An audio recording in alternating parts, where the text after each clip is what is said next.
Continuem aquestes jornades.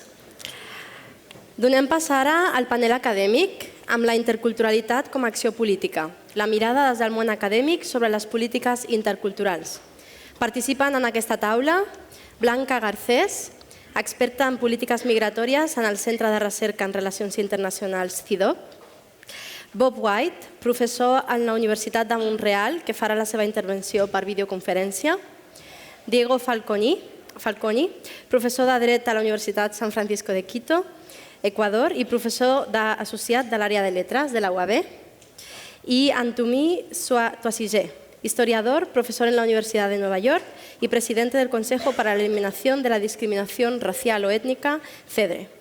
Natalia Caicedo, professora de Dret de la UB, modera aquest panel acadèmic. Sisplau, que es noti que heu carregat energies. Un fort aplaudiment per donar-los la benvinguda a l'escenari.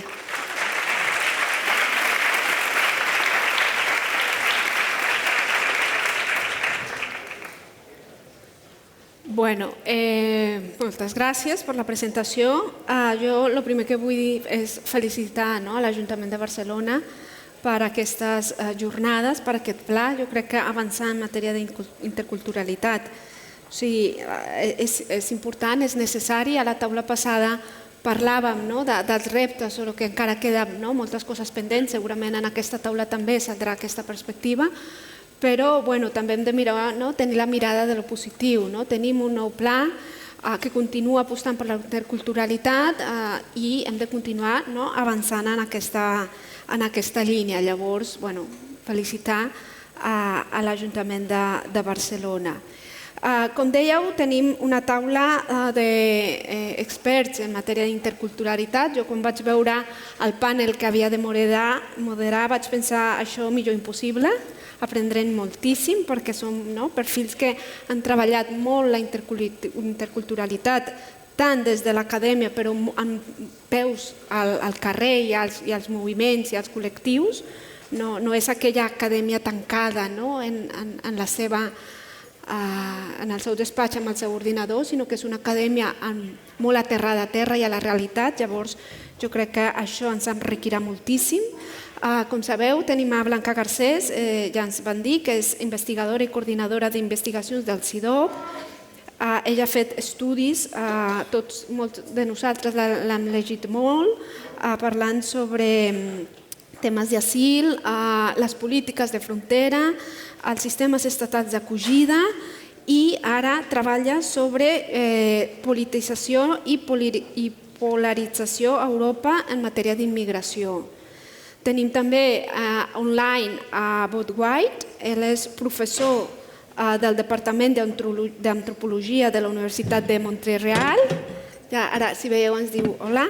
És director del Laboratori d'Investigació en Relacions Interculturals.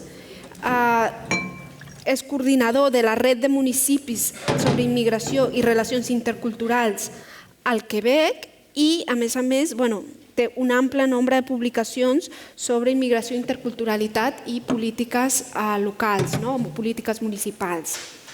També tenim amb nosaltres el professor Diego Falconi. Ell és professor de la Universitat San Francisco de Quito i també professor de la Universitat Autònoma de Barcelona. És especialitzat en drets humans, molt recorregut al carrer i als moviments socials.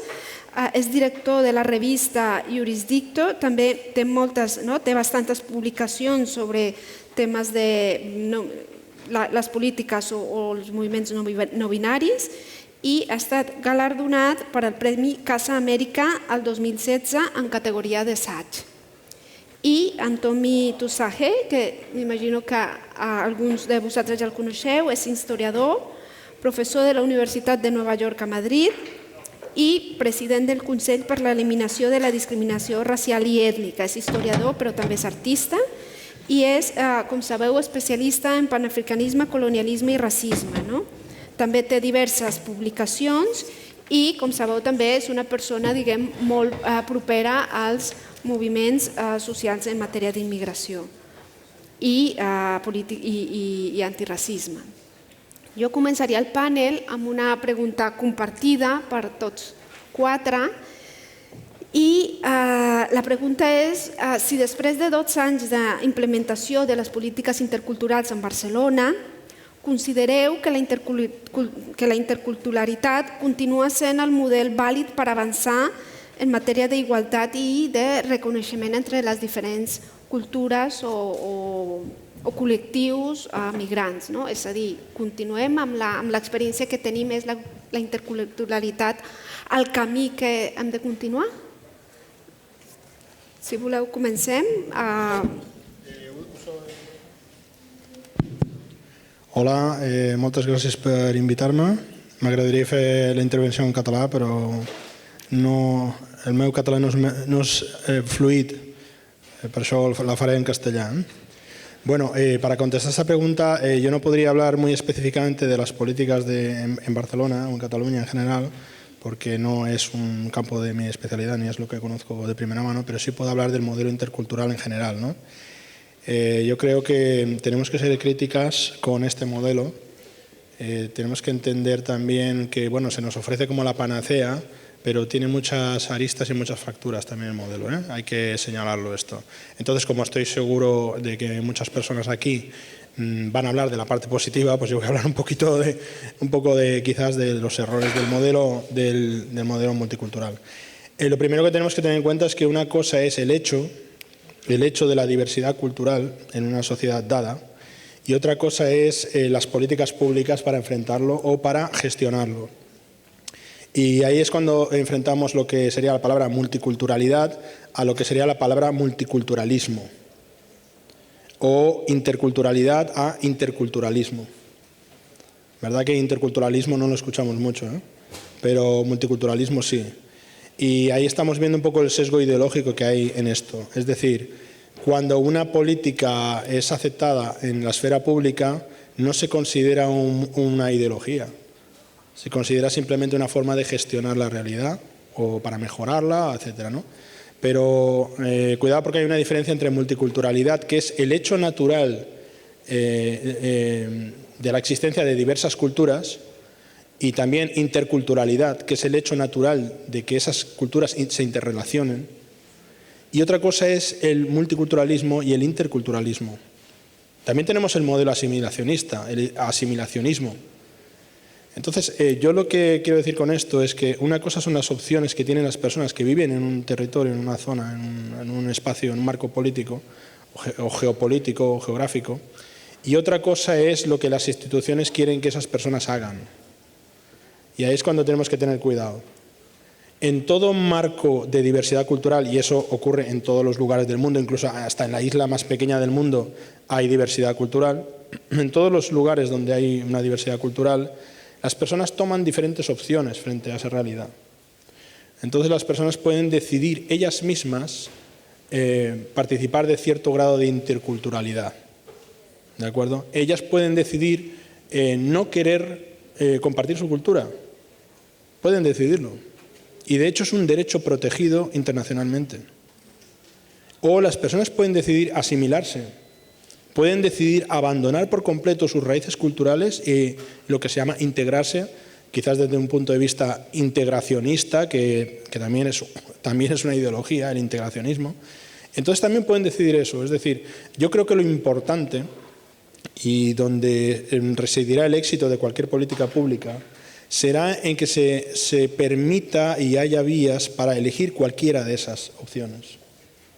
Las personas que no quieren participar su cultura a los demás y que no quieren interrelacionarse con los demás, simplemente con que respeten las leyes, perfecto, están en su derecho. Yo desde el Consejo para la Eliminación de la Discriminación Racial o Étnica, muchas veces me encuentro con opiniones o ideas sobre el por qué existe el racismo, etcétera, etcétera. Entonces, existen las personas que tienen un análisis serio sobre la materia y existen las personas que tienen un análisis popular sobre la materia en el que culpabilizan a las víctimas del racismo de su situación, ¿no? Y una de las frases que más se escucha es no se integran. Es que es un derecho no integrarse. Hay que saber que es un derecho. Está reconocido por Naciones Unidas, por la UNESCO. La UNESCO habla de diversidad cultural y protección de la diversidad cultural. Cuando habla de protección de la diversidad cultural está diciendo que está bien que haya diferentes culturas. Es bueno para las sociedades, es lo que dice la UNESCO, que es precisamente quizás el organismo que más ha hecho por difundir la interculturalidad, por otra parte. Pero lo que nos está diciendo es que, de hecho, utiliza el símil de la diversidad biológica. La existencia de diversidad de especies es bueno para el ecosistema. Entonces, la existencia de diversidad de culturas es bueno para el ecosistema. Si me paso de tiempo, me lo dices, ¿eh? Bueno. Voy bien. Vale, entonces... 2 minutos. Me quedan 2 minutos. Sí. Muy bien, termino con este argumento rápido. ¿Por qué determinadas culturas tienen derecho a no compartir? Porque están en posición de desventaja. Hay culturas que están en posición de desventaja y entonces el no compartir es un acto de resistencia. Muchas veces el compartir se convierte en abrir la puerta a posibles asimilaciones o incluso destrucciones. Por ejemplo, las culturas originarias de Abya Yala, aquellas que intentaron, que se abrieron más, aquellas culturas que se abrieron más a los colonos fueron las que más destruidas resultaron de ese proceso. Entonces, protegerse es un derecho. También he oído esto de no se integran en relación a la población, las integrantes del pueblo gitano, ¿no? El pueblo gitano en España. Es que el pueblo gitano no se integra. Es que no tiene por qué integrarse si no quiere. Quien quiera hacerlo, que lo haga. Quien quiera asimilarse, que lo haga. Quien quiera compartir elementos de su cultura con otra cultura, perfecto. Pero siempre teniendo presente la asimetría. No se exige a los alemanes, por ejemplo, residentes en Mallorca, la interculturalidad. ¿A que no? No se les exige. Se le exige a las culturas subalternizadas, incluso las que son consideradas como un peligro. Por ejemplo, las personas musulmanas. Un poco hay como una exigencia ahí, de abriros un poco, compartir más, etcétera, porque hay como un miedo de que transformen la cultura hegemónica, ¿no? Entonces, bueno, ya abundaré más en estos argumentos, pero no quiero acaparar. Muchas gracias.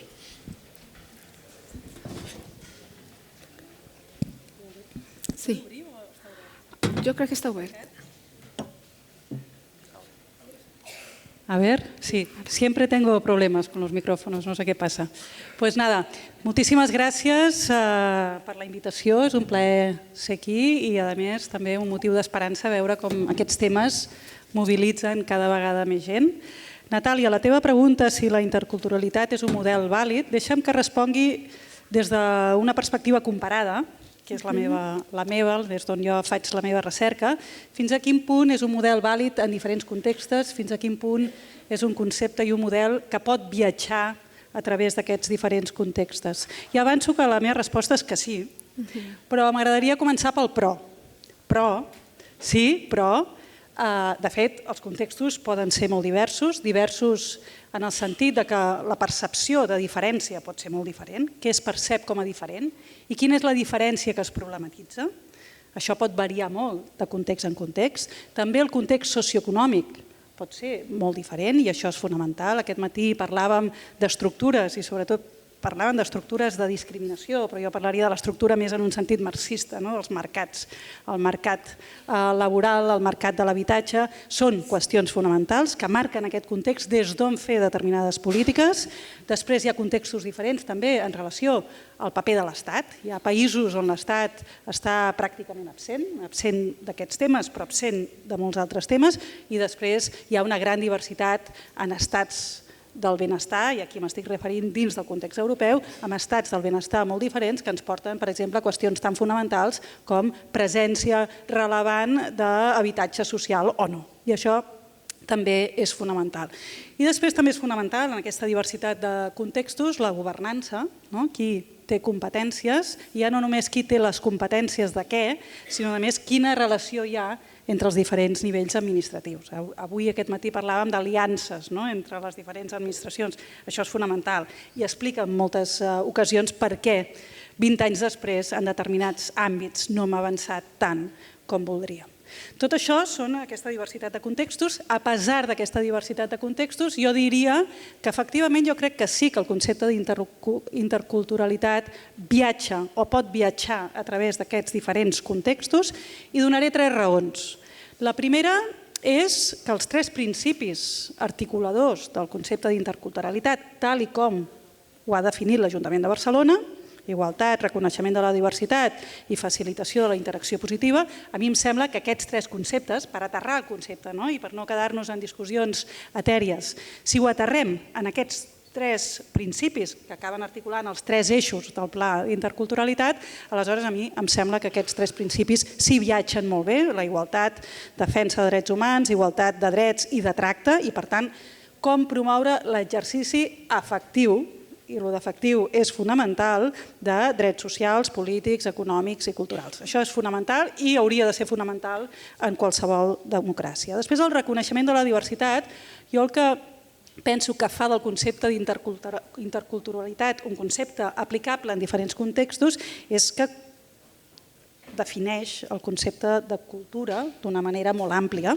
Per tant, no cau en idees preconcebudes, entén que la cultura és una qüestió o té una naturalesa híbrida i dinàmica, per tant, canviant, i aquí és on la mirada interseccional és fonamental per no caure sempre en aquestes diversitats culturals enteses a partir de l'ètnia, cultura, religió i origen, sinó també introduir altres formes de diversitat en termes d'edat, gènere, orientació sexual, classe social, i aquí és fonamental, i també en un país com el nostre la situació administrativa. Per tant, tot això em sembla fonamental i molt universal. I l'última qüestió, la interacció positiva, promoure les relacions, el vincle entre persones, trencar estereotips, això és fonamental, em sembla a mi, en qualsevol context i fins i tot també en aquells contextos no marcats per la immigració, és a dir, la immigració, i aquí jo estic pensant, per exemple, en l'Espanya dels anys 90, és un tema bastant menys visible i, per tant, prioritari. Aquesta és la primera raó. A mi em sembla que els 3 principis viatgen molt bé de context en context. La segona raó per la qual a mi em sembla que és un model vàlid, aquí jo estic fent un discurso positivo, però... Sí, tens raó. És que es defineix, i de nou m'estic referint a com ho fa l'Ajuntament de Barcelona, com a procés. Per tant, no és un procés tancat, no és que haguem d'anar allà, i per tant la qüestió és com arribem en aquest allà definit prèviament. Sí, sempre gesticulo molt, perdoneu això del micròfon. Sinó entenent que és un procés i que per tant el procés es construeix des de sota i es construeix des de la participació dels diferents actors. Per tant, és una definició oberta, no és una definició de aquí és on hem d'arribar. I això és el que jo crec que el fa un model vàlid, sempre i quan, a més, en aquest procés introduïm 2 qüestions. Els factors estructurals, com deia abans, no els podem oblidar, no ens podem quedar en les diversitats vàries, sinó que hem d'entrar en aquells factors estructurals que generen aquestes desigualtats i les relacions de poder. Jo crec que això és fonamental, també se cita en el pla, però crec que no n'hi ha prou amb citar-ho, sinó que cal repetir-ho en cada moment. Per tant, que ho definim en termes de procés i d'un procés que és obert i no tancat i que és participatiu, no imposat, jo crec que és el que ho converteix en un model vàlid. I la tercera raó per la qual jo crec que és un model vàlid és que, i això és una cosa que sempre recorden el Daniel de Torres i la Gemma Pinyol, hem d'entendre la diversitat no necessàriament vinculada al fet migratori. I això jo crec que és fonamental per 2 raons. Una, perquè els eixos de desigualtat no només són conseqüència de la diversitat cultural fruit de la immigració, i abans he citat diferents factors de desigualtat, i 2, també perquè així és com evitem caure sempre en aquell discurs del nosaltres ells. Si estem parlant de diversitats vàries, i no només d'aquelles diversitats que provenen del fet migratori, aleshores es desdibuixa aquesta frontera que a vegades acabem reproduint sense voler entre aquest nosaltres i ell. I de fet el comissionat ho deia aquest matí, parlava de la necessitat de construir aquest nosaltres. Aquest seria l'altra cara. Jo crec que quan ho desvinculem del fet migratori ens és més fàcil construir aquest nosaltres inclusiu, que és fonamental. Però deixeu-me dir un parell de coses més i acabo. Jo crec, ara tornant a la situació de Barcelona, que el model de Barcelona, o la virtut del model de Barcelona, no és només el què, sinó és el com. I en aquest com m'estic referint a aquesta persistència a través del temps. Si llegiu els diferents plans, des dels 90 en endavant, òbviament hem anat canviant, òbviament s'ha anat fent cada vegada més complex, cada vegada més elaborat, però hi ha una continuïtat clara, una direcció que s'ha anat construint i que això jo crec que el mèrit és precisament de l'àmbit tècnic, de com els governs han anat canviant, però els tècnics, i estic mirant directament el Ramon Sanahuja, han anat convencent aquests diferents governs en aquesta direcció i convencent-los també per entusiasme i convenciment. Jo crec que això és el gran mèrit també del model de Barcelona. Dit això, deixeu-me acabar amb dos avisos que de fet ja assenyalava la regidora aquest matí. Vigilem que els conceptes no quedin massa eteris, que no ens trobem, que també deia el comissionat, amb aquestes discussions molt generals, molt autocomplaents a vegades, perquè ens sentim encertats en l'anàlisi que fem, però que després no aterren en la realitat, i després recordem que no podem acabar o que el perill és acabar confinats en unes determinades polítiques d'interculturalitat quan la clau està, com també s'ha assenyalat aquest matí, en la transversalitat. La manera d'evitar aquests dos perills, acabar amb conceptes buits o de moda, el branding de les ciutats, i acabar confinats en determinats àmbits de política, crec que estan justament en dissenyar plans que marquin els objectius i no només els objectius, sinó que aterrin aquests objectius en una sèrie d'indicadors, en una sèrie de mesures concretes que són les que al final transformen la realitat que volem transformar.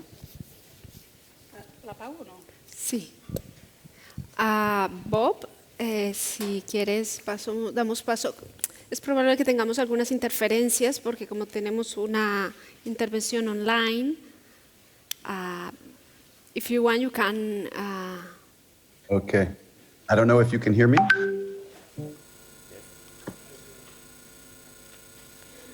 Yes? Is the sound okay? Yes. Okay, I see thumbs up. Thank you. First, thanks for the invitation. There are apparently some rumors circulating that I am physically in Barcelona. It's not true. Don't believe it. But I'm glad to be with you anyway. I'm here from Montreal. It's an honor for me to join this panel of wonderful speakers and to hear other people talking about Barcelona, which for us is a great source of inspiration. To try to answer the question, I think I would say two or three, I would mention maybe two or 3 points. And first I would say that, the general answer to the question I think is yes. But as my colleague just discussed it's not an unqualified yes. There are some limits to the intercultural model, and I think there are some blind spots. I like to talk about blind spots with regards to intercultural policy, especially for cities. First, I would say that in terms of the question that you asked, the 3 pillars are really essential. It's not just equality and it's not just recognition, which have been the focus of many other, I would say, models, but it's especially this idea having to do with interactions. And if one of the things that Barcelona is really well known for is having worked on this question of how to document and improve meaningful interactions, not just any type of interactions, because there are bad interactions also and problematic interactions. But how do you encourage positive interactions, and especially how do you measure, how do you evaluate what's going on in terms of how people who live in cities interact with each other? These are really extremely difficult questions for cities and also for academics and researchers. But I think this question of how to strike the right balance between equality, diversity, and interactions, I think this is really the philosophical bridge between our 2 cities, between Barcelona and Montreal. So I'm going to talk about that maybe later in the panel. But the second point, I think, is that intercultural policies will only be effective to the extent that they are based on what can be referred to as a whole of society approach.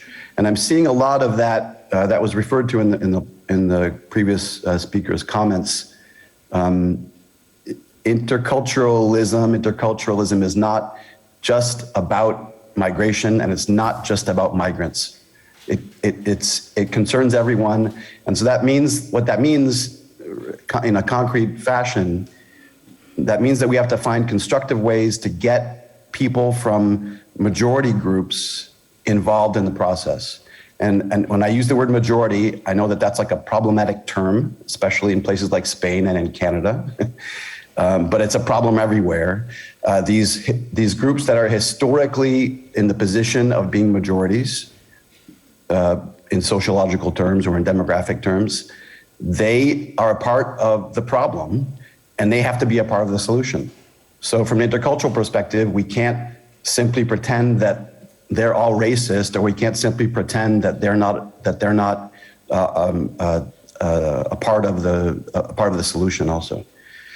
So the third point that I wanted to mention is that cities, because they are public administrations and they're a part of the public good, cities need tools, and especially people in positions of authority. So, you know, the Barcelona plan is one of the only plans that I've seen that really takes seriously the question of indicators as a tool. And the city of Barcelona has been in a long-going dialogue with the Intercultural Cities program of the Council of Europe, and I think they've worked together on the question of indicators and how to develop them and use them and apply them. But the ICC indicators are imperfect. I mean, and they know that. It's the best index that we have, but it's an imperfect system, and so it needs to be constantly revised, as the Council of Europe has been doing in recent years. And the other tools that cities need have to do with training, and not just training individuals, but training organizations. So, you know, we can't continue to think that the problem with discrimination is that individuals need to be trained. No, organizations need to train themselves to think differently. And so we've been talking a lot about not just individual competencies, but organizational competencies. And how are those different? You know, what's the difference between intercultural competencies and cultural competencies? There's a huge distinction to be made there. And another example of tools, which I think is really interesting in the revised activities in Barcelona, is these new tools that I think are coming mostly from gender gap analysis, which are looking at the way that public institutions function actually produces and reproduces discrimination at a systemic level. And so what I'm hearing from Barcelona is that some of the great research being done in gender studies and the analysis of gaps between genders is now being applied to intercultural policy, and I think that's really a great sign. I'm seeing some of that in Montreal too. It's not totally clear to me who did it first, if it was Montreal or Barcelona. I'd like to have some news about that. But both cities are using gender gap analysis to push forward intercultural policy. And this is really I think this is big news.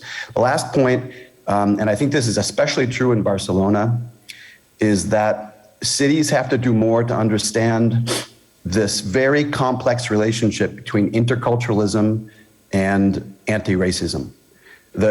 In Quebec, we've been talking a lot about how interculturalism functions as a kind of a system, and how anti-racism functions as a system. These are different approaches to the question of inclusion and social cohesion. They sometimes intersect with each other, and sometimes they are completely at odds with each other. And so I think Barcelona is one of these places, like Montreal, where there are tensions and problems between these two worldviews, these two approaches to inclusion, and we need to talk about it. So I take a lot of inspiration from the city of Barcelona, because following the political changes and a new city administration in, I think it was 2015, there was a lot of instability in the city, in the city administration. There were people who were confused about the model and about how can you bring together an anti-racist approach or an anti-discrimination approach with an intercultural approach. And frankly, they were really at odds with each other. And I was privileged to kind of participate in some of those dialogues. And it seems like the city has done a really good job of trying to make sense of how those two approaches are complementary, and they can't be reduced. One cannot be reduced to the other. They need to kind of coexist in a healthy ecosystem, which is, this intercultural plan in the city of Barcelona. I'll stop there. Okay, so thanks a lot, Diego.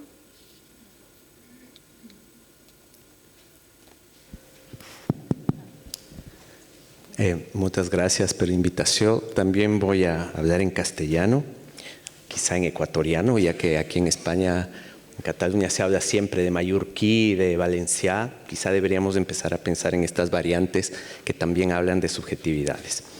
Yo lo que quería comentar es que, un poco en la línea de lo que se ha dicho, es mejor tener interculturalidad que, por ejemplo, el modelo multicultural. No obstante, es absolutamente insuficiente, y creo que también ha sido insuficiente por parte de las instituciones oficiales. Y para mí hay una cuestión importante. Quizá tengo que situarme un poco mejor para que esto tenga más sentido. Se acaba de establecer este eje Montreal-Barcelona.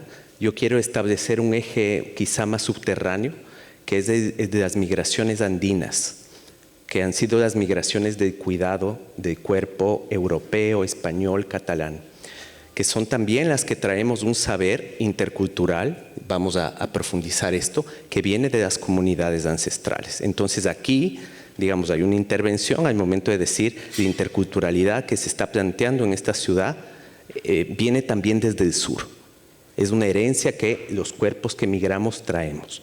Y en este sentido, yo quería citar este libro, y ustedes van a decir, este es un descarado que enchufa lo suyo. Sí, un poquito.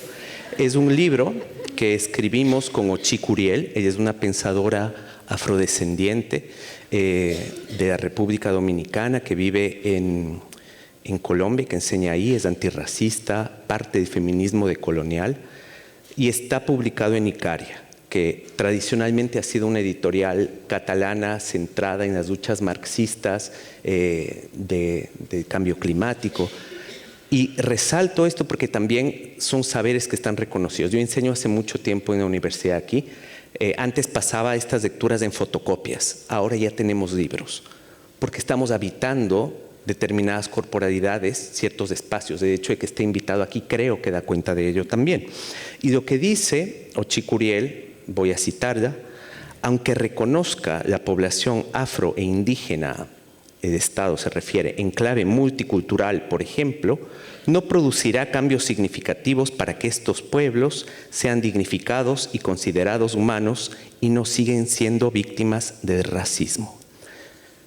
Hace 2 días, Ochí Curiel publicaba en Twitter un video donde ella justamente decía: es peligroso cómo la interculturalidad se está disfrazando de multiculturalidad. Y yo estoy llamando la atención justamente a esto porque a mí hay algo que me ha incomodado respecto. Yo entiendo que digamos, la interculturalidad no es solo para las personas que migran, ni solamente para las personas racializadas. Pero al mismo tiempo cuestiono esta narrativa al momento de decir, cuando estamos produciendo significados, estamos produciéndolos para todas las personas. Cuando hablamos de racismo, no hablamos solamente de las personas racializadas, sino de aquellas que han tenido un privilegio de no racialización también. ¿Qué es lo que estoy tratando de decir con esto? Que a mí, más bien dicho, yo he echado en falta en los discursos escritos, públicos, oficiales, respecto a la interculturalidad, subrayar con más claridad, poner los puntos sobre las IES respecto a racismo y colonialidad. y decir, estos son discursos que están tratando de paliar esto. Porque además les digo una cosa, es decir, con mis estudiantes hablamos todo el tiempo de racismo y colonialidad, todo el tiempo. Cosa que a mí no me pasó, por ejemplo, cuando yo llegué y estaba en mis clases de historia de Cataluña, por ejemplo. No hablábamos de estos términos, pero la calle es distinta, los estudiantados son distintos y las producciones de conocimiento son distintas también.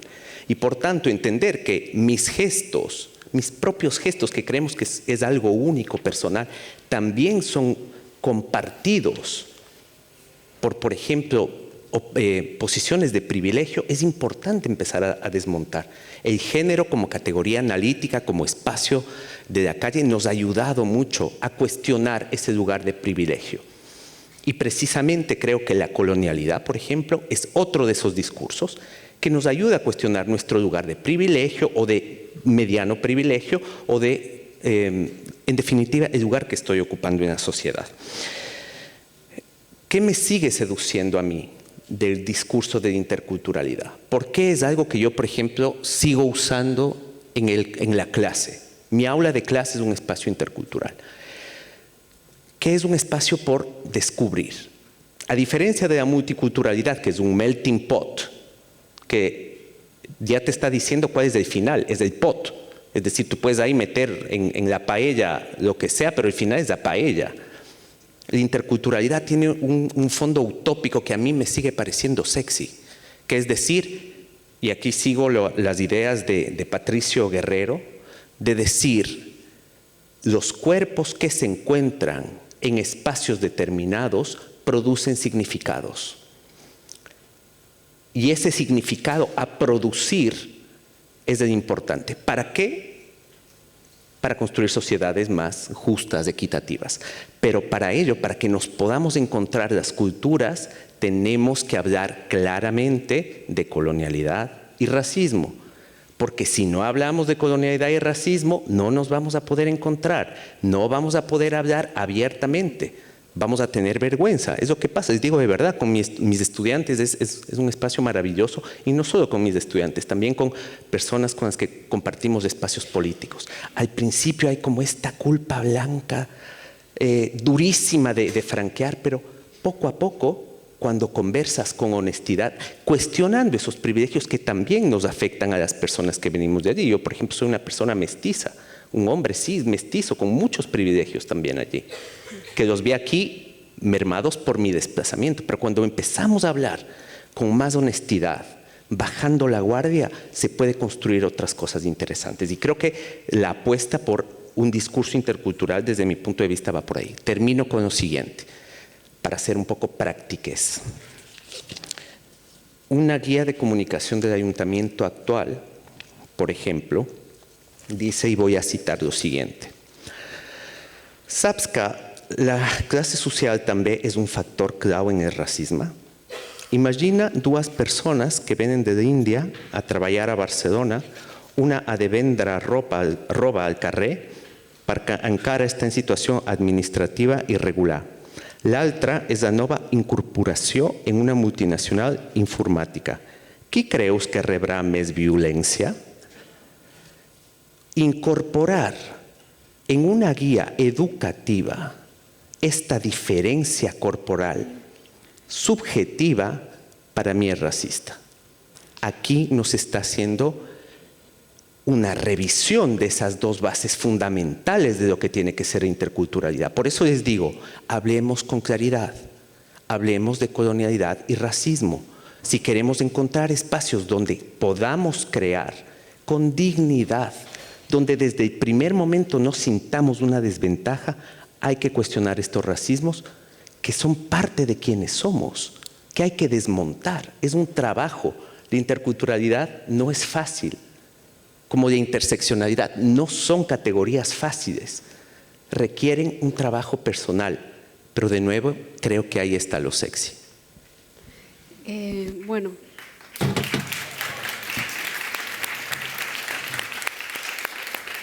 Bueno, moltes gràcies. Jo us demanaria ara sí començar a tenir en compte el temps, perquè si no, no podrem arribar després a les preguntes del públic i a desenvolupar més temes que tenim. Llavors, el que sí us demanaria és el temps.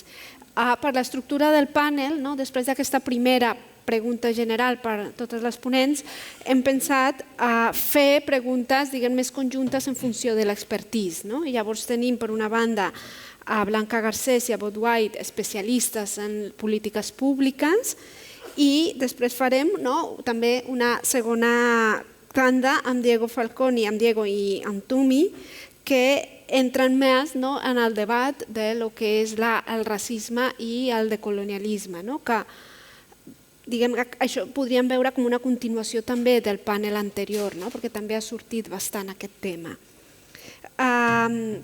La meva pregunta per Blanca, o la pregunta per Blanca i per Bob, que tenim és, continuant amb el tema de les polítiques públiques, Barcelona, per molts temes, es situa com una ciutat referent, una ciutat referent en molts temes.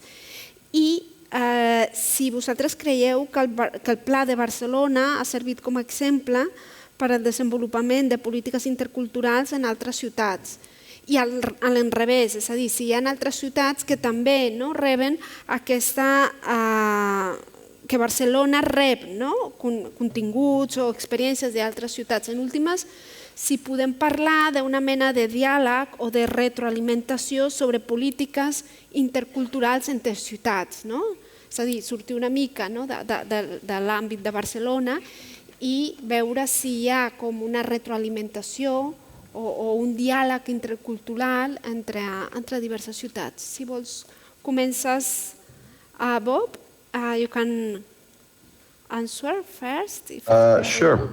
Is everything still okay with the sound? I assume it's, you can hear me okay? Okay. So this is a really interesting question. First, when I talk about intercultural policy at the international level, I often refer to Barcelona and the Barcelona Plan.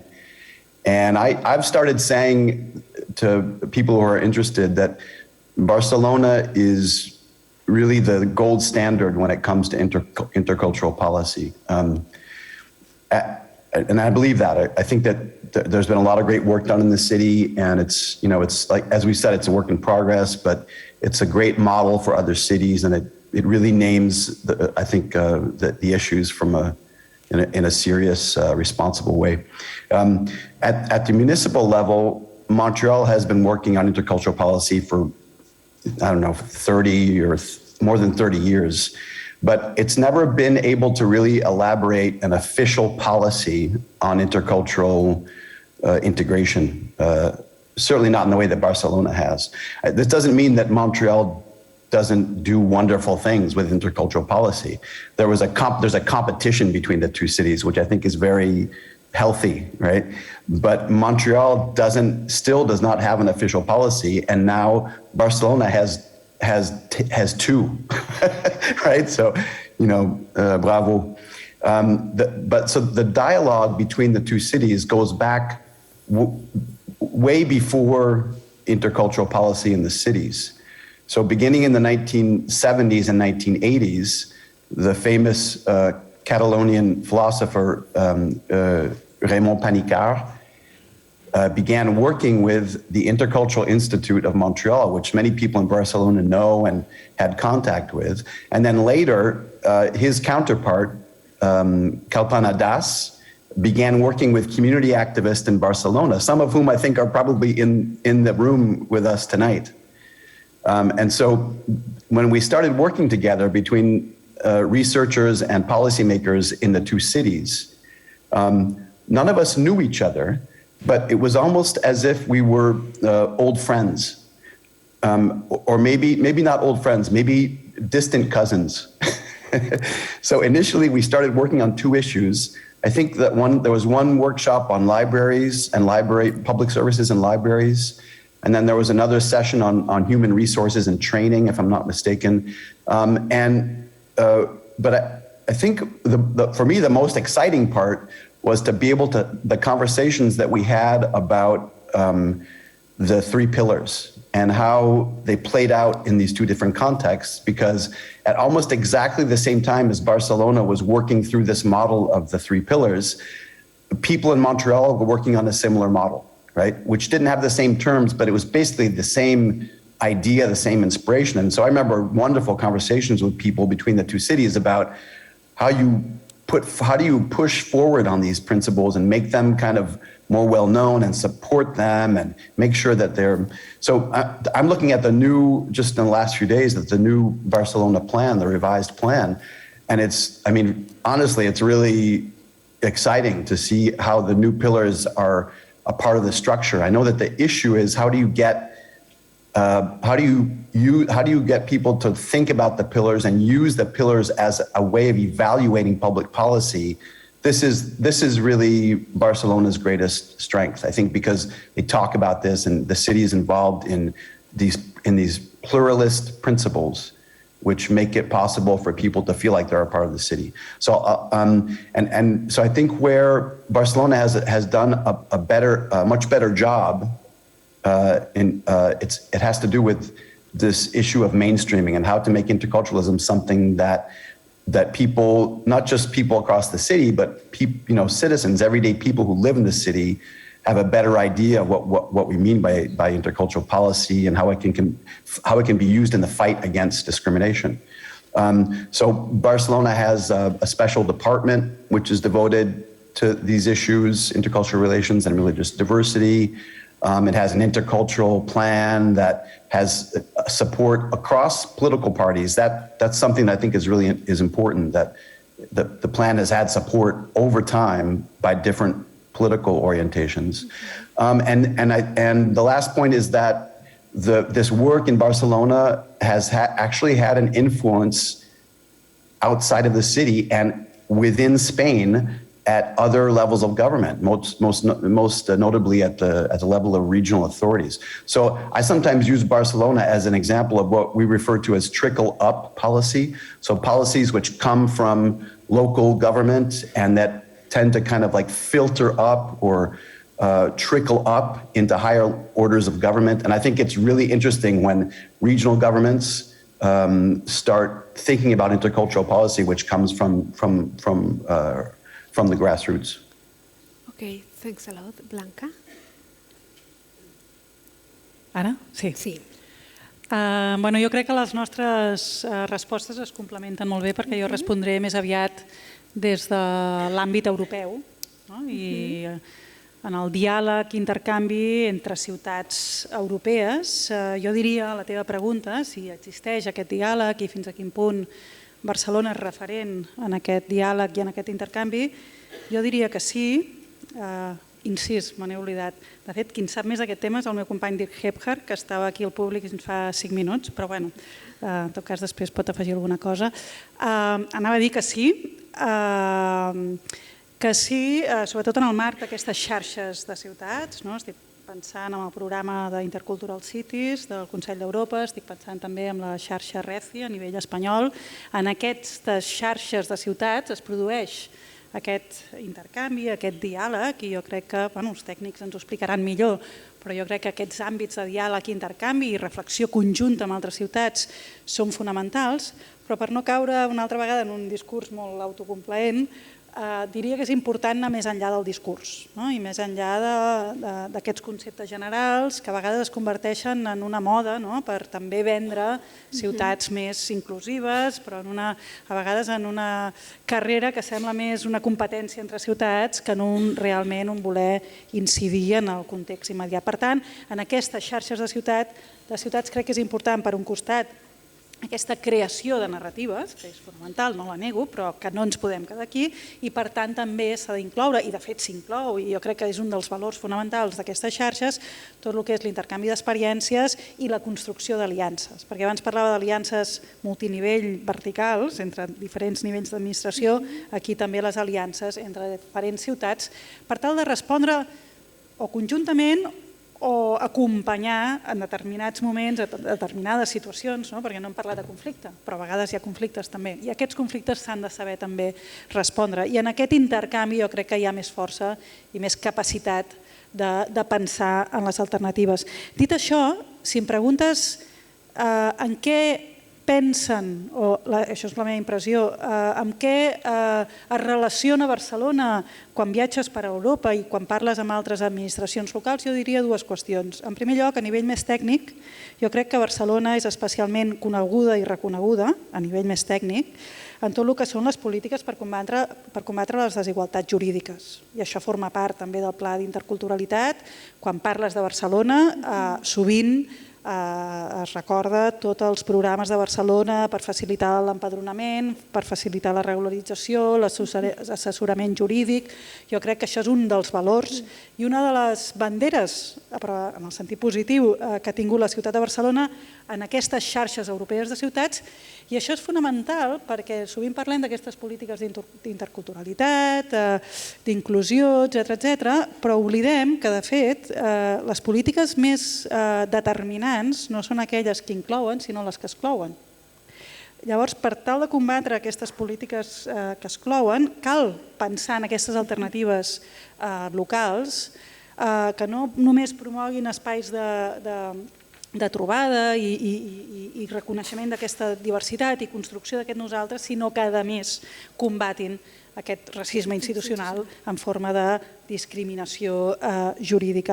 I després l'altra qüestió amb la que jo diria que també relaciona Barcelona a nivell europeu és amb tot el paper de Barcelona en la crisi de recepció de refugiats del 2015. I aquest ja no va ser una mobilització tècnica, sinó més aviat de tipus polític, com Barcelona es va posicionar per demanar la recepció de refugiats, per criticar els estats, començant per l'estat espanyol, però també els estats membres de la Unió Europea. En aquestes dues qüestions no només va ser l'Ajuntament, va ser la ciutadania també, si no recordem la manifestació Casa Nostra, Casa Vostra. Recordem també a l'hora de fer crítica al paper dels estats, el recurs que va fer Stop Mare Mortum pel compliment de les quotes de reubicació, per tant va més enllà de l'administració local, aquí s'inclou el conjunt de la ciutadania. I després també una qüestió fonamental, reclamar el paper de les ciutats, o més veu de les ciutats a nivell internacional, però no només en aquestes xarxes d'iguals que serien les xarxes de ciutats, sinó a nivell també dels estats. Les ciutats, des d'aleshores, de forma cada vegada més evident, i en Barcelona amb un paper fonamental, reclamen tenir veu en aquest tipus de qüestions i de debats a nivell internacional. Bueno, moltes gràcies. Després també que sapigueu que tindrem temps per parlar d'aquest diàleg des del sur, per això tenim aquí el Diego. Ara farem les preguntes a Diego i a Tomi, que per expertise més o menys podem fer. A Barcelona, en els últims anys, ha irromput tot un moviment social de base migrant amb reivindicacions decolonials i antiracistes. Jo ho situo a Barcelona perquè som a Barcelona, però és a dir, podem trobar també a Madrid. És a dir, dels últims 10 anys o 15 podem parlar. És a dir, la migració al carrer, aquest moviment social de base migrant, i el que sí està molt clar és que les reivindicacions són vinculades amb polítiques o en el decolonialisme i en temes antiracistes o el racisme. Llavors, com encaixen o fer encaixar tot aquest moviment de base migrant que està sorgint a Barcelona i segurament a Madrid amb unes polítiques, com és el Pla Intercultural de Barcelona, a més unes polítiques construïdes des de la institucionalitat. Barcelona com a ajuntament, que sabem el que... No ens situem en ajuntaments de polítiques antimigratòries, tot el contrari, però al cap i a la fi hi ha una institucionalització darrere d'això. Llavors, com fer encaixar o com respondre? Us recordo el temps per poder després parlar d'altres temes. Bueno, yo pertenezco o me siento próximo al movimiento decolonial, pero más próximo me siento al movimiento anticolonial. Hay un pequeño matiz ahí. Y dentro del movimiento anticolonial al movimiento panafricanista, más concretamente. Para poner un símil que se entienda rápidamente, lo que hay que evitar en ese encaje del que estamos hablando, lo que hay que evitar es que caigamos en viejos vicios. Con anterioridad a la expansión del modelo interculturalista, existía la idea del mestizaje. Los que tenemos cierta edad aquí recordamos lo del mestizaje. Se hablaba mucho del mestizaje como un valor positivo, etcétera, etcétera, etcétera. El mestizaje cuando es voluntario está muy bien, pero cuando es producto de una violación, pues es un desastre. Y la mayor parte del mestizaje de Abya Yala, o el espacio conocido como Latinoamérica, mal conocido como Latinoamérica, porque ahí hay un problema también de conceptos, es mestizaje producto de la violación colonial. Entonces tenemos que saber esto. Por eso cuando yo he hablado antes de los diferentes modelos que existen, básicamente son tres, ¿no? Asimilacionista, multiculturalista e interculturalista. Yo no es que estoy criticando ninguno de ellos, ni estoy defendiendo ninguno de ellos, porque nos hemos posicionado en una situación en la que parece que todo lo que se opone al interculturalismo es multiculturalismo, y entonces hay una oposición directa. No, yo no estoy hablando de oposición. Yo no estoy hablando de elegir un modelo, yo estoy hablando de que las instituciones públicas tienen que dar medios y recursos para cualquiera de esas tres opciones. Para cualquiera de esas tres opciones. Es decir, las políticas no pueden ser solamente siguiendo un único modelo. Voy a poner un ejemplo. Se habla aquí, en el Estado español en general, se habla bastante mal del multiculturalismo. Pero el multiculturalismo en Gran Bretaña y dentro del ámbito de la derecha, que yo soy de izquierdas, pero dentro del ámbito de la derecha, y algo se estará haciendo mal en la izquierda, ha producido un primer ministro indio. Es un modelo multicultural.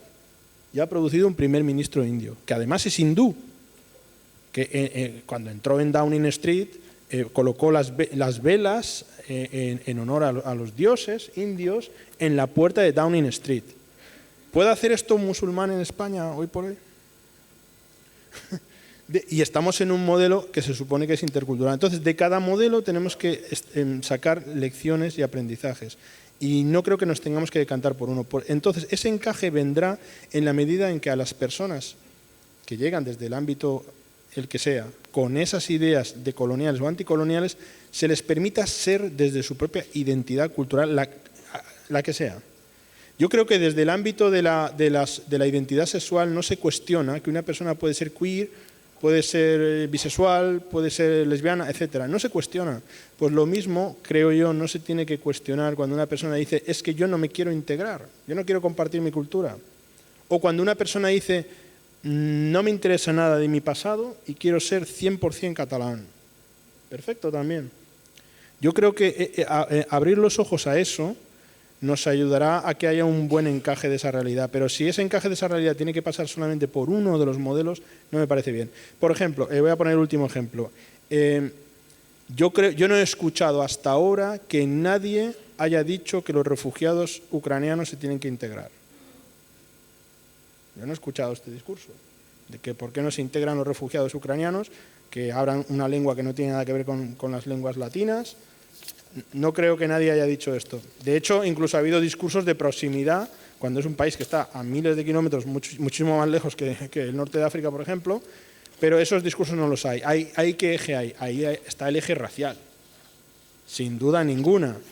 El reconocimiento de que esta sociedad está construida en base a dos ejes fundamentales, que son el eje religión católica y el eje racial, es fundamental a la hora de encajar esas realidades. Si no se reconoce que toda la sociedad que conforma la península ibérica, incluido Cataluña, se conformó en base a la expulsión, el dominio y la destrucción de otras realidades que no tenían esa racialidad y que no tenían esa religión, entonces será muy difícil ese encaje. Se tiene que reconocer, porque yo entiendo que aquí hay una lucha también por la defensa de la identidad catalana respecto al Estado español, está clarísimo. Y por eso sabemos que hay muchas simpatías hacia las luchas internacionales y se agradece y está muy bien. Pero también este espacio, como todos los espacios de la península ibérica, el País Vasco también, cuando voy al País Vasco digo lo mismo, hubo vascos esclavistas, hubo vascos colonialistas, los hubo, ¿de acuerdo? Y si voy a Andalucía es lo mismo, es decir, en todos esos espacios. Entonces, lo primero que se tiene que reconocer es las responsabilidades de este espacio en la creación de colonialidad. en la creación de la línea racial.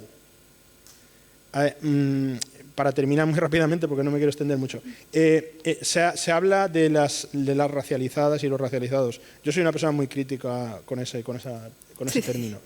Eso es algo que he tenido muchas polémicas con esto, pero voy a seguir insistiendo en eso. Porque lo que no podemos decir, por ejemplo, en una sociedad androcéntrica y machista, lo que no podemos decir es que los hombres no tienen género. Los hombres tienen género. Y las personas blancas tienen racialidad también. Están racializadas. Lo que pasa es que están racializadas, bueno, blancas consideradas blancas, ¿no? ¿De acuerdo? Porque las razas no existen. Eso está clarísimo. Pero tienen una racialidad en positivo. Y luego hay otras racialidades en negativo. Y en todos los ámbitos en los que hay una hegemonía de personas consideradas como blancas, ese grupo social está en positivo y es hegemónico respecto al resto. Es una constante en todo el planeta Tierra porque estamos viviendo en una época poscolonial o incluso neocolonial, dependiendo del espacio, ¿no?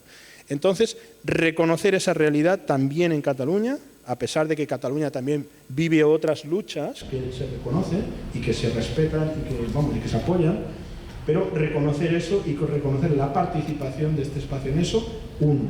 Y dos, permitir a las personas elegir qué quieren hacer con su cultura y con su identidad. Si quieren compartir, bien, perfecto. Si quieren reforzar su cultura desde los propios valores, etcétera, perfecto. También se les tiene que abrir espacio, como se le ha abierto espacio a quien ahora es primer ministro, que a mí me sabe mal que sea desde la derecha, pero alguna lección tenemos que aprender de esto, ¿no? Alguna lección. España, el Estado español se le ha señalado desde Naciones Unidas la poca inclusión de la diversidad en todo tipo de ámbitos. Aquí es difícil ver, por ejemplo, altos ejecutivos o personas en política que no sean personas blancas. Es difícil. En el Parlamento tendría que haber unas 30 o 40 personas y no las hay, ¿no? Entonces, tampoco la autocomplacencia del modelo intercultural, cuidado con eso, porque de todos los modelos se aprende. Incluso hasta del modelo francés, que es un modelo asimilacionista, pues en el ámbito de inclusión está mucho mejor que el Estado español. Entonces, yo creo que con esto he resumido. Gracias.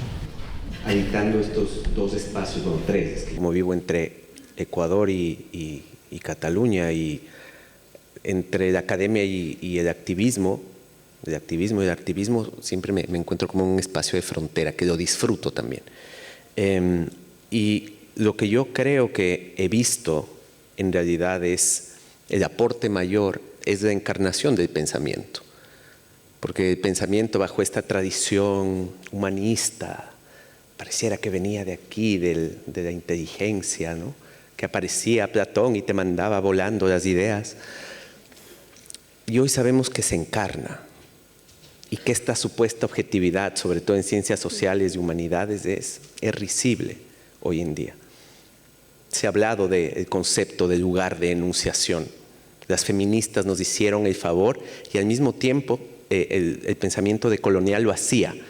Mignolo y Haraway, que son, digamos, una teórica feminista y un teórico decolonial, en el mismo año hablaban en términos similares de lo mismo. Es decir, la producción de saberes es una producción situada. Y en este sentido, entender cómo la interculturalidad, por ejemplo, que es un concepto que ustedes ya pueden ver, nos convoca con diferencias, similitudes, diferentes lugares de habitar el espectro, también se ha encarnado. Para mí, el hecho de habitar estos espacios, por ejemplo, los espacios del activismo, y entender que el pensamiento se encarna desde ahí también y se producen saberes que aportan y que cuestionan a la interculturalidad, ha sido fundamental. De hecho, parte de lo que les he venido a decir, por ejemplo, hablemos con claridad sobre el racismo, hablemos con claridad sobre la decolonialidad, son demandas dentro de los colectivos antirracistas, anticoloniales, decoloniales, sexodisidentes. Es decir, conversemos de esto con claridad, porque de otro modo estamos pisando sobre huevos, usando una serie de eufemismos que no nos dan claridad para el debate.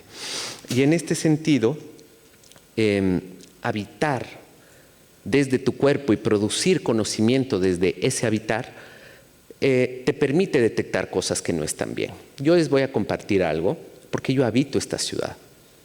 Es la meva ciutat, Barcelona también. Y lo que me pasó es que tuve una agresión homofóbica y racista en un gimnasio.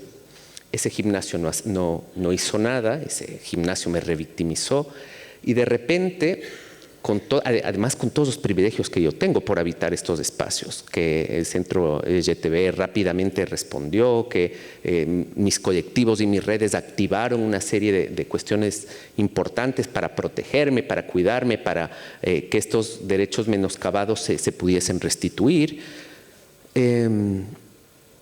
La administración fue bien lenta. Y de hecho lo que a mí me pasó es que, no voy a decir exactamente dónde fue, pero fui a conversar, por ejemplo, hablar de lo que me había pasado.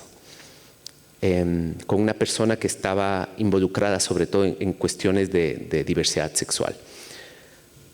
Y me dice, bueno, lo que vamos a hacer es esto, todo el planeamiento estratégico, ¿no? Y le dije, pero recuerda que esto también fue una agresión racista. Y en ese momento se queda así como incómodo y dice, entonces igual tendrías que ir a esta otra organización que se ocupa del racismo. Y era como, o sea que yo puedo dividirme, ¿no? O sea, que soy como, básicamente como el señor cara de papa, el Mr. Potato Head que puedo ir separando mis partes, ¿no? Entonces, entender cómo, por ejemplo, la interseccionalidad. Hablemos de interseccionalidad, qué bien. ¿Cómo opera esta interseccionalidad?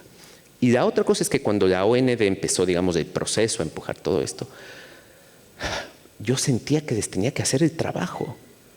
O sea, fue la gran revelación que, por ejemplo, en un proceso de mediación yo decía, a ver, aquí tenemos a un mediador, una mediadora que es blanca. Es decir, para empezar, si es que teóricamente la mediación es un espacio donde vamos a tratar de disminuir las diferencias, de quitar el conflicto, como en un caso de antirracismo, que era el mío, ¿no? O de una agresión racista, y homofóbica, pones a una persona blanca para tratar la neutralidad, algo que a mí me parecía tan obvio. Y luego cuando tuvimos la reunión de evaluación decía, wow, no se nos había ocurrido. Y era como, claro, porque no estás encarnando esto. Cuando tú encarnas el saber, cuando tú encarnas la discriminación, entiendes. El movimiento panafricanista y los pensadores del movimiento panafricanista eran personas afro. Las mujeres del feminismo decolonial son mujeres. Las personas del movimiento trans son personas trans porque viven en su carne esto. ¿A qué va todo esto que les estoy diciendo? Que para mí no va a haber cambio hasta que en lugares de decisión no tengamos a personas del sur global y racializadas. Vamos a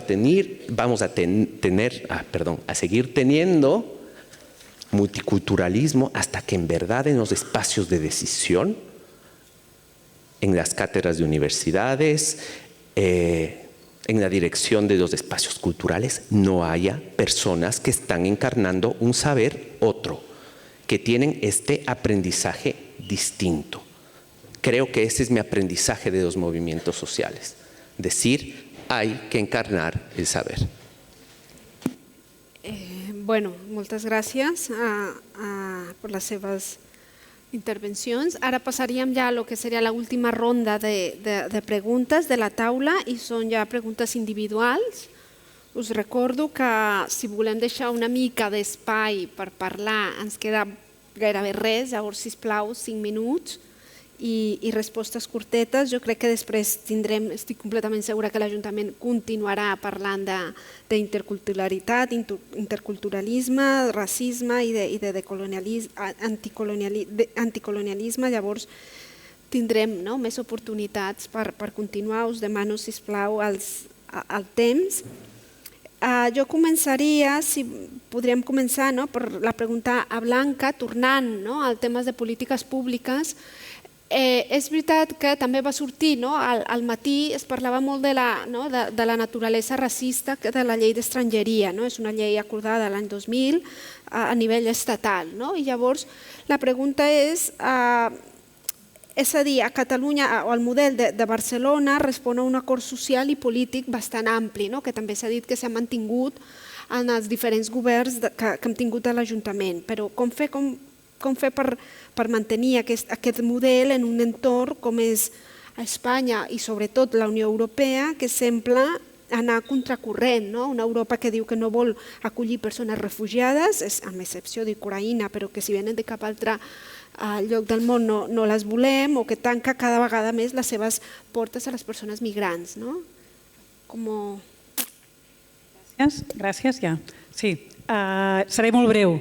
Jo sobretot em centro en analitzar justament això que dius, aquest replegament de lo nacional, aquesta refronterització constant de la frontera, securitització, exclusió tant a la frontera com dins de la frontera.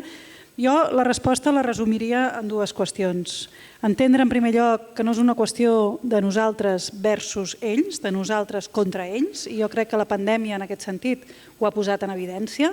És un exemple més. Va estar clar des del principi que els seus drets eren fonamentals no només pels seus drets, per ells, sinó per tots nosaltres. És a dir, que la nostra seguretat depèn dels seus drets. Ja ho dic així perquè utilitzo les mateixes paraules que utilitza l'extrema dreta, però a la inversa, entendre que no és una qüestió d'ells contra nosaltres, sinó que és una qüestió de tots nosaltres, entenent a més que la immigració m'estic referint a aquells que arriben, és estructural, ja no dels nostres temps, sinó a nivell històric. I després una altra qüestió, més a nivell de polítics i tècnics des de les diferents administracions, entendre que no és una qüestió de polítiques concretes, sinó que és una qüestió que ens hem de prendre molt seriosament i de forma transversal. Perquè si no, ja podem anar fent, ja podem anar parlant, que fem un canvi transversal, i aquí incloent en primer lloc les polítiques socials i revisant aquelles polítiques que més aviat desintegren, i aquí podríem tenir una discussió sobre el concepte d'integració o desintegració, però desintegren en el sentit d'exclouen. Jo crec que aquestes són les qüestions fonamentals que hauríem d'entendre, perquè jo crec que no hi ha alternativa en aquest sentit. Moltes gràcies. Podem continuar amb la pregunta a vot white. Migration policy is much older in Canada than Europe, no? And Canada, also USA, are often seen as a country of immigration. How can this affect the perspective of the implementation of the interculturality policies? These two views of Europe being a younger country of immigration and Canada seen as an older country of immigration, or even foundation, if we can use this term. Thank you for the question.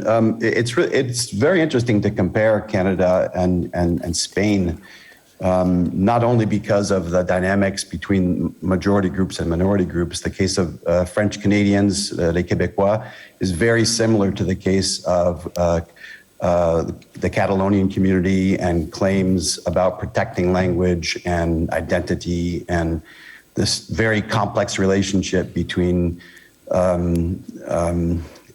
two competing identities, where one is actually a national minority. But I think that the most important difference is not just between Spain and Canada, or between Europe and North America, but I would say between what we unfortunately refer to as the old world and the new world. And so I'm very glad to hear the comments coming from the Global South and from our colleague who's speaking about the situation in South America, because there are many commonalities across the Americas, especially with regards to the way that European populations have wiped out indigenous populations, and the way that only in recent years, where cities and state governments have tried to, somehow repair this injustice from the past. And so it's very difficult for Europeans to understand this history of what we refer to as settler colonialism. Obviously, colonialism is something that is a part of European history, but the history of immigration in Canada is the history of settler colonialism, so a history of colonizing. It's really interesting because in Canada, we don't really use the word migration as much as we do the word immigration. So this is a country of immigration, but which is founded on this idea that that white settler populations need to occupy space, and to do that, they need to wipe out the people that they found there in the first place. So there are a lot of really interesting links between Canada, Mexico, Ecuador, Bolivia, Colombia, on the question of interculturalism. But it's only a very young conversation that we're having, and I think the north-south part would be really interesting to explore more. I'll finish with one question, one attempt to answer that question, which is I'm not really sure why interculturalism has not taken root in the rest of Canada. So when we talk about interculturalism in Canada, it's basically only, that conversation is only happening in Quebec at a serious level. So why is it that in Catalonia, there's talk about interculturalism, but not really necessarily in the rest of Spain? Why is it in Quebec, we talk about interculturalism because we don't want to be associated with multiculturalism, the Canadian model, but in the rest of Canada, there's not really a conversation about interculturalism. And I think we also have to ask ourselves the question, this is a tough question, why is interculturalism often associated with nationalism? This is a huge issue in Quebec because there are nationalists who are committed to certain political ideologies, who are also using the language of interculturalism, but there are interculturalists who do not consider themselves to be nationalists. So I think I would really agree with what my colleague said a few minutes ago, that if interculturalism is going to work, either in Europe or in North America, or anywhere in the Americas, it has to be because interculturalism makes it possible for us to create a new group-based identity. And I'm not sure that we're there yet. I don't think interculturalism has achieved that. Okay, thanks a lot. Diego, per continuar una mica el que ha obert també Bob en la seva intervenció, en els últims anys a Amèrica Latina hi ha hagut moltes iniciatives polítiques per reivindicar cultures que fins ara havien estat marginades, no? Sobretot en el cas dels pobles indígenes. És a dir, com és el debat allí?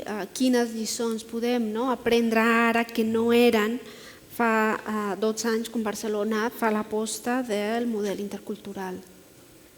Si ens pot parlar. Yo crecí en un país absolutamente racista que es Ecuador. Y hubo un evento que yo no voy a olvidar, o sea, que marcó la historia del país, así como ha marcado el 15M, la historia de estas tierras, o como los movimientos feministas y sus marchas han marcado, digamos, la historia de los países. Y en el caso de Ecuador fue en 1992, y que las personas indígenas bajaban desde las montañas, venían desde las poblaciones por primera vez a la ciudad. Yo soy de Quito. Y ese fue como un despertar.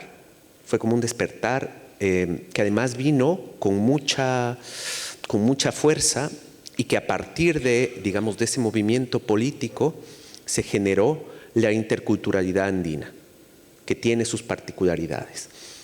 Y curiosamente la interculturalidad andina que se planteó por el movimiento indígena, por el movimiento afro, luego tuvo otras personas que se fueron sumando, porque entendían que el modelo que se había estado teniendo hasta entonces no garantizaba sus derechos.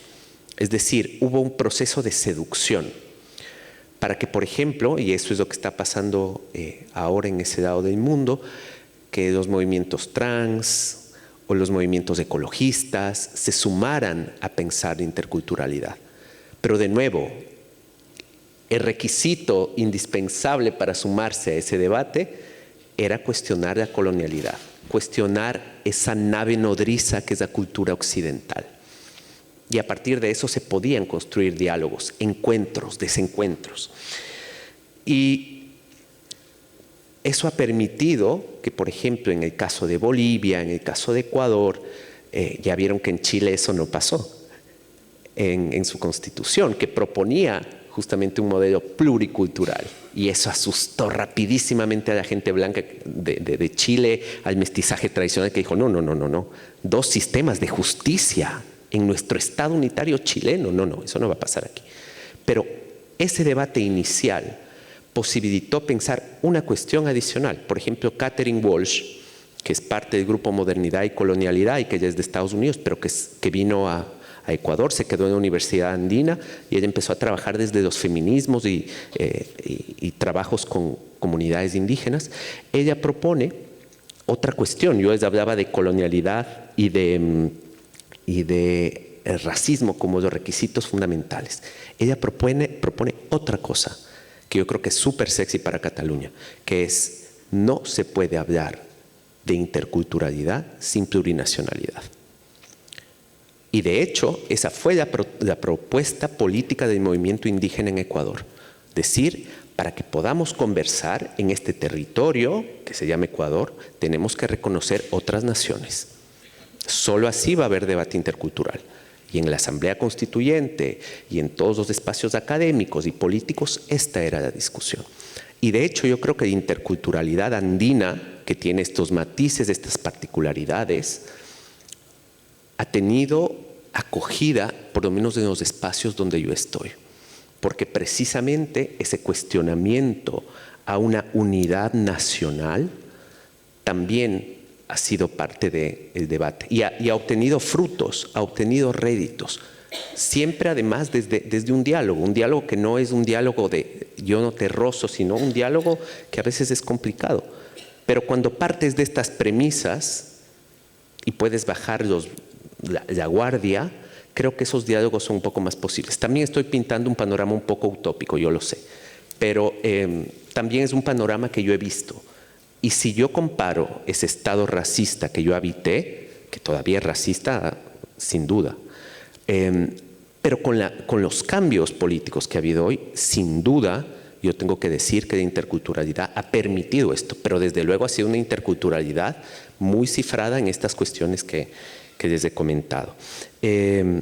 Quizá lo último, y con esto termino, es lo que les prevengo yo a mis estudiantes, sin embargo, es cuidado, porque la práctica, como hemos dicho aquí, es también parte de lo que hacemos. Y es cuidado con que nuestra práctica intercultural siga reforzando esto que estamos queriendo atacar. Por ejemplo, este extractivismo epistémico. De repente aparecen ideas que pareciera que no tienen autoría, pero estas ideas han tenido una autoría, se han cifrado en otros espacios, por ejemplo los del sur global, y hay que decir, eso viene de allí. Está bien reconocer que, por ejemplo, Barcelona podría aprender de Atuntaqui, que es una ciudad regida por una persona indígena desde hace mucho tiempo y que ha tenido unos cambios fundamentales. ¿Por qué no romper este eje norte-norte? ¿Por qué no empezar a pensar en esos aprendizajes del sur? De hecho, mejor no me enrollo, me quedo aquí. Bueno, sí, sin duda yo creo que ahora el Ayuntamiento de Barcelona té molta feina pel davant, no? Després d'aquest panel i d'aquestes aportacions. Jo ja per tancar, l'última pregunta, Antumi, tu has parlat i parles de la blanquitud, no? Llavors, és a dir, com fer perquè aquests models, ja sigui interculturalitat, multiculturalitat o assimilacionisme, sota la teva idea, comencin a qüestionar, com fer aquest link, entre que l'interculturalisme no es quedi només en mirar la cultura, diguem, migrant o la cultura diferent o la cultura, sinó que entri també a mirar aspectes vinculats amb la blanquitud, com, a més tu des del Consell per la immigració, com ho veus? Sí, bueno, desde el Consejo para la Eliminación de la Discriminación Racial o Étnica hemos hecho un análisis a partir de unos estudios que hacemos cada cierto tiempo para analizar la situación de racismo en el Estado en general. Tengo que decir que no está ni peor ni mejor en Cataluña que en el resto de España, no está ni mejor ni peor. y se observó en el último estudio de 2020 un crecimiento importante en varios ámbitos del racismo en general, particularmente en el ámbito educativo, en el acceso a la vivienda y en ámbitos laborales. Entonces, en estos ámbitos creció el racismo a partir es el estudio del año 2020. ¿Por qué? En gran medida porque hay una opción política que ahora está sobre la mesa, que es la extrema derecha, que en España pues era un tabú, era una cuestión que no se podía ni imaginar que pudiera surgir, como surgió en Francia con anterioridad, o como está más o menos en Gran Bretaña, o como en Estados Unidos, o Brasil, etcétera, otros lugares, y ha surgido. ¿Y por qué ha surgido? La reflexión que tenemos que hacernos desde la izquierda, incluso desde la derecha liberal, que en España es casi vestigial, porque en realidad es una derecha que desciende del franquismo, pero la pregunta que tenemos que hacernos es cuántas personas desde otros ámbitos que no son la extrema derecha dejan hacer a la extrema derecha. Dejan hacer, ¿por qué? Porque quieren que la extrema derecha haga el trabajo sucio que esas personas no pueden hacer. Y ese trabajo sucio es desde las premisas de la blanquitud. La idea de que, no se puede abrir la frontera. No se puede abrir la frontera, pero volviendo al ejemplo de los refugiados ucranianos, se les ha dado documentación a todos y se ha abierto perfectamente la frontera. Entonces, esas contradicciones y esas problemáticas vienen formuladas desde la posición de la blanquitud. Entonces, por eso yo quiero que las personas que son consideradas como blancas, que muchas personas del Estado español cuando viajan fuera de España se sorprenden de que no son blancas. Incluso hay alguna persona que se rasga las vestiduras y es que me han llamado latino. ¿Y qué? ¿Y qué? ¿Qué problema tienes con esto, no? Pero sí, hay gente que llora con eso. Pues por eso me gusta que nos demos cuenta de que hay varias racializaciones. Hay una racialización en positivo. Hablemos de blanquitud. Ahora mismo en Estados Unidos, desde el punto de vista académico, los estudios sobre blanquitud son en gran parte el centro de los estudios sobre racialidad, ¿no? Los estudios de blanquitud. Quiero que las personas que se consideran a sí mismas blancas se piensen y vean cuáles son sus posiciones de privilegio y vean cuáles son sus perspectivas. ¿Y por qué consideran que hay migraciones mejores y peores? ¿Y por qué incluso desde un amplio sector de la izquierda, un sector muy amplio de la izquierda, en petit comité y en pasillos, se dice, sí, pero no podemos abrir la puerta a todo el mundo, etc. Si se hubiese querido cerrar la puerta a la opción de extrema derecha, se hubiese podido hacer. No se ha querido hacer, porque hay quien piensa que, lo que no podemos hacer nosotros porque somos de izquierda y tal, y queda mal, ¿verdad?, en el discurso público, que no podemos hacerlo, pues que lo hagan esos. Y cuando hayan terminado el trabajo ya les destruiremos. Cuidado porque ese monstruo, si se le alimenta, crece y se hace con un país. Y entonces ya la solución es muy difícil, ¿no? Tenemos el ejemplo de Alemania y la historia vuelve, ¿eh? Entonces no me quiero extender mucho, pero qué duda cabe que la ley de extranjería es racista, pero es que el esquema norte-sur es racista. Qué duda cabe que hay un problema migratorio del sur hacia el norte, lo estamos viendo en la frontera de Melilla, por ejemplo, ¿no? Pero es que, ¿qué pasa? Se están robando los recursos de estos países. ¿Qué está haciendo la izquierda aquí para fomentar el internacionalismo de las clases trabajadoras en el sur? ¿Qué está haciendo? ¿Qué está haciendo la izquierda aquí para destruir los negocios ilegales del norte contra el sur? ¿Qué está haciendo? Porque las migraciones no solo se van a gestionar con leyes de extranjería más interesantes o benevolentes, etcétera, sino se va a gestionar con una justicia norte-sur, con un nuevo sistema norte-sur. Entonces yo apelo a las personas instaladas en su blanquitud que entiendan que la solidaridad no pasa solamente por pequeñas reformas aquí, sino por cambiar la estructura internacional. Gracias. Bueno, moltes gràcies. Jo ara faré de dolenta i tinc un paper que em diuen que no tenim temps per preguntes. Em sap supergreu, estem molt malament de temps. Ara vindrà una altra taula. Jo crec que després es pot mirar algun sistema, no?, per per fer aquestes preguntes. Si voleu podem passar mails o alguna manera per donar aquest espai, però com sempre el temps que tenim és curt i no tenim temps per preguntes. Jo per tancar ja la taula només, és a dir, voldria introduir, normalment a l'acadèmia sempre volem dir la nostra, aquesta vegada no ho faré, però sí compartiré un exemple o una experiència molt personal. La meva filla, que té 6 anys, ella va a una escola que queda aquí al costat, que és Peravila, i quan estava a P5 un dia estava fent un exercici de pintar, pintant els seus companys. A aquesta edat la seva classe és superimportant. I llavors ella es posa a pintar els companys, els seus companys, i llavors quan està ella em fa una pregunta, es fa la pregunta amb els colors, em diu: mama, però jo de quin color soc? I llavors jo pensava, era un exercici per treballar els colors dels altres companys, i li dic: bueno, Laieta, tu blanca. I me mira amb una cara superofesa i me diu: no, jo no soc blanca. I m'agafa el paper i me diu: blanca és això, mama, jo no soc així. I llavors me diu, de tots els colors, me diu: és que jo ja soc com, i me diu la paraula, salmó claret. I llavors jo ahir he après, sí, i va agafar algú que semblava el salmó claret i es va pintar.